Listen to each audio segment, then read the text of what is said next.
ഇതാണ് ഞങ്ങളുടെ പഴയ വീട്. ഈ ഒരു വീട് പൊളിച്ചാണ് ഞങ്ങൾ പുതിയ വീട് പണിതിട്ടുള്ളത്. അപ്പോൾ ആ ഒരു പുതിയ വീടിൻ്റെ വ്ളോഗ് മുന്നേ തന്നെ ചാനലിൽ ഇട്ടിട്ടുണ്ട്. കാണാത്തവരുണ്ടെങ്കിൽ ഒന്ന് കണ്ടു വെക്കാം കേട്ടോ.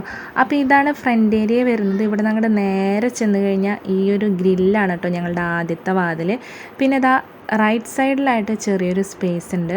പിന്നെ ലെഫ്റ്റ് സൈഡിലോട്ട് തിരിയുകയാണെങ്കിൽ ഒരു ചെറിയൊരു മുറിയുണ്ട്. ഇതാരും അങ്ങനെ യൂസ് ചെയ്യാറില്ല. ചിലപ്പോൾ ചേട്ടൻ വരുന്ന സമയത്ത് കൂടുതലും ചിലപ്പോൾ ഇവിടെയാവും കിടക്കുക. അങ്ങനെ നേരെ കയറി ചെല്ലുമ്പോൾ വലിയൊരു ഹോളാണ് കേട്ടോ. ആ ഹോളിൽ ഒരു ചെറിയൊരു തൊട്ടിലുണ്ട്. അവിടെ എൻ്റെ താഴെയുള്ള മോൻ കിടന്നുറങ്ങുന്നുണ്ട്.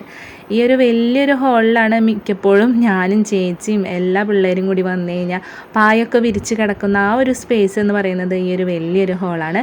ഇവിടെയാണ് കർത്താവിൻ്റെ രൂപമുള്ളത്. നേരെ തിരിഞ്ഞു കഴിഞ്ഞാൽ ഇവിടെ അപ്പച്ചൻ്റെ രൂപമുണ്ട്. അത് കഴിയുമ്പോൾ ഞങ്ങളുടെ ചേച്ചിയുടെ മൂത്ത കുട്ടിയുടെ ഒരു ചെറിയൊരു ഫോട്ടോയാണ്.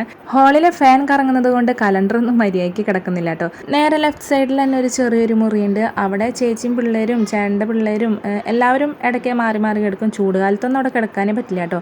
പിന്നെ നേരെ ഹോളിലോട്ട് വന്നു കഴിഞ്ഞാൽ ഡൈനിങ് ടേബിൾ കാണാം. പിന്നെ ഒരു ചെറിയൊരു അടുക്കളയിലുണ്ട്. അവിടെ അമ്മ പണിയെടുത്തുകൊണ്ടിരിക്കുകയാണ്.